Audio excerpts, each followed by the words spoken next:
Good afternoon, veterans, ladies and gentlemen. We are so blessed to gather here under the golden sun in the beautiful country of Australia. I would like to share a poem about the Vietnam veteran written by Paul Warren, which brings us back in time to 56 years ago in the Battle of Long Ton. This is the poem. It was April 1966 in a province in South Vietnam, at a place called Người, the 1st Australian Task Force took command. It was a dangerous place in a war without a front line, where the Viet Cong had a trail amongst the people entwined. So the stage was set for the fierce battle to come, as a legend was carved for these brave Australian sons.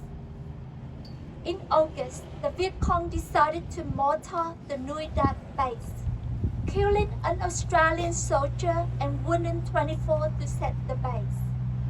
A patrol from B Company of 6 RAR found the Viet Cong in full retreat, with D Company taking over to the Long Tan plantation in a pursuit complete.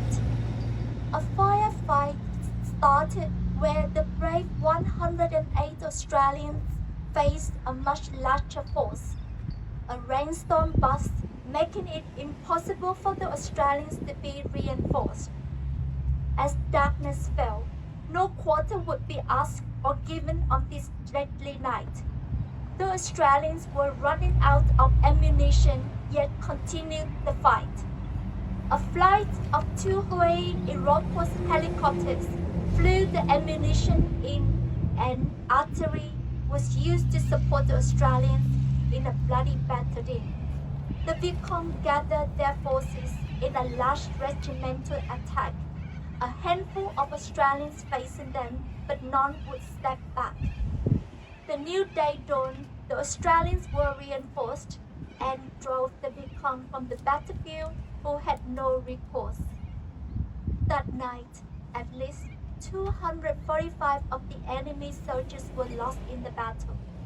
18 brave Australians fell with their faces to the foe amidst death's rattle. Added to the cost were 24 of their mates, wounded in a victory hard-earned. Their blaze in the Anzac trenches was now forever burned. Now the years have passed from that fateful day. This morning we are left to recall them today, knowing that what they did can never be denied. They are with Lon Pine, Hosiers, and Tobruk with pride. Young Australians standing against odds together strong, who did not take a step back, forging their own legendary song. Each year, on the 18th of August, we come together to honor the sacrifice of the Vietnam veterans. At the time of the Long Ton battle, my dad was only 21 years of age. He told us many stories about the kind-hearted Australian veterans. The generation in the future will never forget the service and sacrifice of these Australians who served their nation in the Vietnam War. They are a remarkable generation of men and women who, together with their families, have fought hard to ensure that their service is never forgotten. Much has been rhetoric about the battles, the trepidation, the fatality, the atrocious wounds suffered by the soldiers during the Vietnam War, but sadly, not much has been presented about the oppressive condition of their families had to endure day by night after the Vietnam War. As a matter of fact, the impacts of the Vietnam War on many wives of Australian and South Vietnamese veterans are profound and permanent. It was eye-opening for me to read a thesis written by Mr. John Shoebridge, who is here this afternoon with us. He focused on the impacts of the war on women, through an analysis of the narratives of wives of Australian and of South Vietnamese veterans. By 1987, the Prime Minister Bob Hope announced that Long Thân Day would be known as Vietnam Veterans Day. Since then, it has been commemorated every year. It is celebrated as a day on which the service of all those men and women who served the Vietnam is remembered.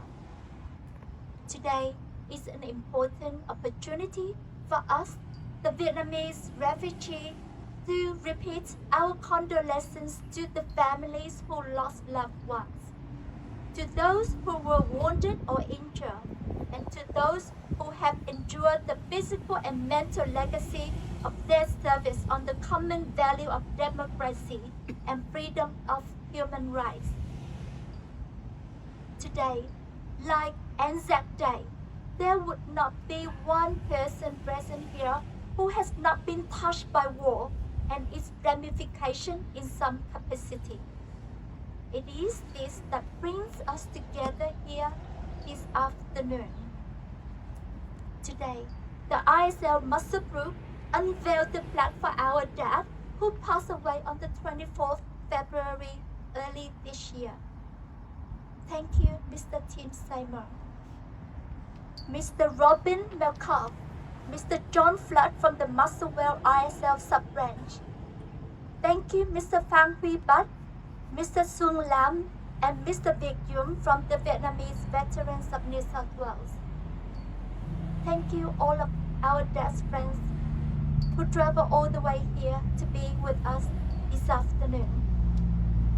Our dad, with the strength of will and resilience that enabled him to endure the loss of South Vietnam, the challenges of becoming a refugee and resetting in this new homeland of Australia in 1984. It was 9 years ago. Dad was passionate about fundraising to install the red granite stone at the Memorial Grove in memory of our fallen 250,000 comrades from the Army of the Republic of Vietnam who fought and sacrificed their lives for the freedom of the Vietnamese people. It is destiny that today Dad's name is engraved here together with his mace, lest we forget. Thank you.